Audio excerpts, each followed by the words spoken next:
So hello everyone.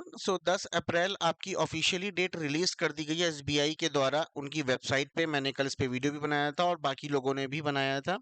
तो इस 15 दिन में अब जो बचे 15 दिन हैं, आप क्या करें, इसमें कैसे हम अपनी प्रिपरेशन को कंटिन्यू करें। तो सबसे पहला एक चीज है कि जिस तरीके से पढ़ रहे हो उसी तरीके से पढ़ो। अब इधर उधर अलग अलग टीचर्स मत बदलना अपनी प्रिपरेशन के लिए।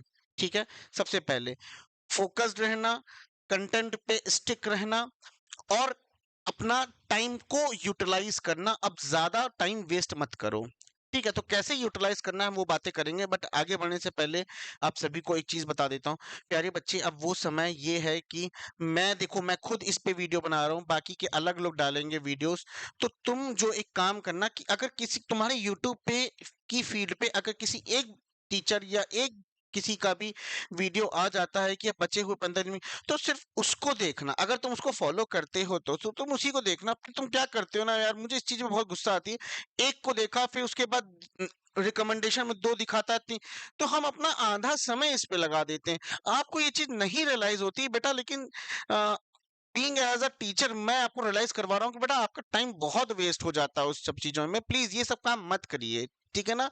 जिस भी कंटेंट पे हो स्टिक रहो, फोकस्ड रहो और प्रिपेयर्ड करो वो चीज। ठीक है। क्या करना है अब आपको इस 15 दिन में, हम वो बात यहाँ पे कर लेते हैं एक सेकंड के लिए। यहाँ पे पहले तो दिखा देता हूँ, दो तीन पॉइंट लिखे हैं बस, इससे ज्यादा मैं आपको ज्यादा वीडियो लंबा नहीं जाएगा। टारगेट स्कोर क्या रहना चाहिए इसकी बात कर रहे हो भाई। मैं कहता हूँ टारगेट स्कोर क्यों बनाना, मॉक में क्यों बनाना भाई, क्योंकि मॉक कभी कभी इजी, कभी कभी डिफिकल्ट, कभी कभी मॉडरेट आ रहा है। तो हर मॉक में अलग अलग मार्क्स आएंगे आपके, और आपका टारगेट स्कोर पहुंचेगा नहीं तो आप डिमोटिवेट होगे तो फिर सैड स्टोरी लगाओगे, सैड स्टोरी लगाओगे तो अब समझ ही जाओ तुम्हारा टाइम वेस्ट होगा। ठीक। तो टारगेट स्कोर कुछ भी नहीं है। बस ये करना हर सेक्शन में तुम्हें अपना बेस्ट देना है। बेस्ट देने का मतलब क्या होता है, इसका मतलब कि कोई भी एक क्वेश्चन ये ना रह जाए। 50 क्वेश्चन देते हैं रीजनिंग में, तो कोई भी एक क्वेश्चन ऐसा ना रह जाए जिसको तुम देखे ही नहीं, अरे ये भी आया था, ये वाली सिचुएशन ना हो। Go through each and every question first, 1-2 minute में देख डालो। उसके बाद डिसाइड करो कि हमें ये क्वेश्चन करने हैं, हमें ये क्वेश्चन नहीं करना है, ये सारी चीजें। ठीक है। एक स्ट्रेटजी वीडियो मैं एक बच्चे का बताऊंगा कि मैंने इस बच्चे का एनालाइज करूंगा उसका मॉक, और अगर हो सकेगा मैं उससे पूछ के तो उसको वीडियो को भी अपलोड यहाँ पे करूंगा, तो वो जरूर देखना। गाइडली का मॉक वो देता है, तो मैं उसको एनालाइज करके आपको बताऊंगा कि किस तरीके से उसके मार्क्स और बढ़ सकते थे, कहाँ कहाँ उसने गलती की। ठीक है ना। चलो, तो टारगेट स्कोर कुछ नहीं, बस ये सोचना है कि अपना बेस्ट देना है हर सेक्शन में। ठीक है। डेली बेसिस पे आपको क्या करना है हम इसकी बात करेंगे। डेली बेसिस पे देखिए, मैं सब्जेक्ट वाइज चलूंगा। रीजनिंग की बात करें तो रीजनिंग में क्या करना है, कम से कम एटलीस्ट 2 से 3, ज्यादा से ज्यादा तुम्हारी अगर बहुत अच्छी प्रैक्टिस है तो 4, इससे ज्यादा नहीं। 4 मींस लेवल की पजल लगाओ। सर किस टाइप की पजल लगाएं, उस टाइप की पजल लगाओ जो पिछले 2-3 सालों से पूछी जा रही है कहीं ना कहीं लगातार।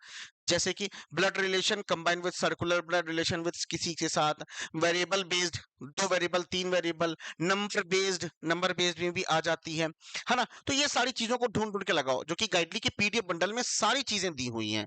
हर एक चीज गाइडली के पीडीएफ बंडल में दी हुई है। एग्जाम वाइज में लगा लिया।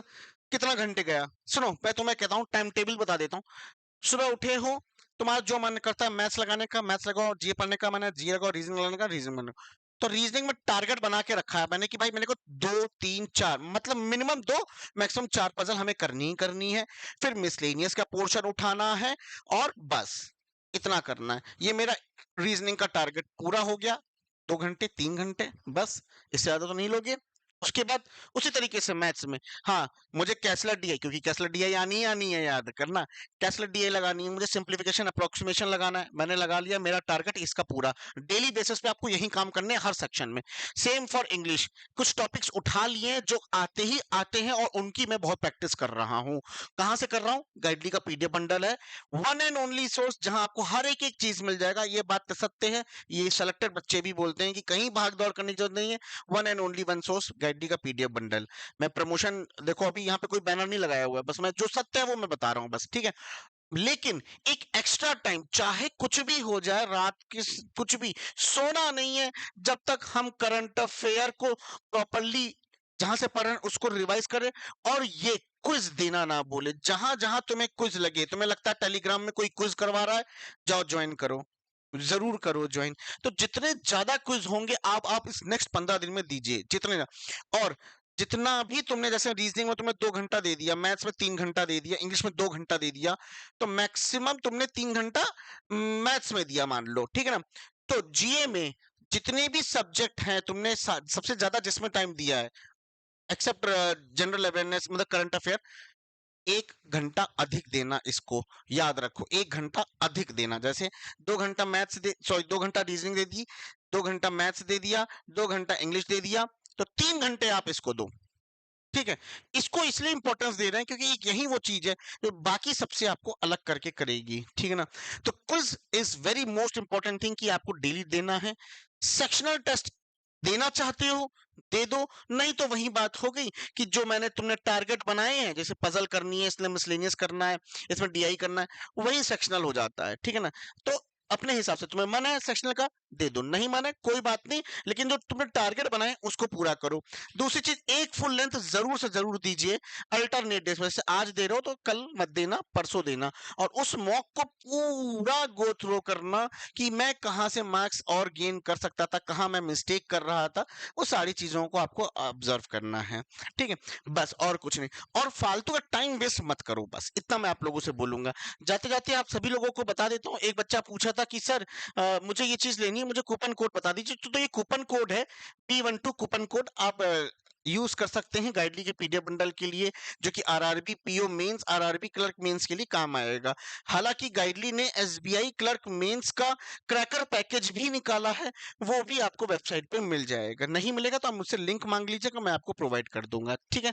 बस इतना ही बात मुझे आपसे लोगों से बोलनी थी कि प्लीज मेरे बच्चे टाइम वेस्ट मत करो किसी भी चीज पे, ठीक है ना। चलो bye, take care and have a nice day.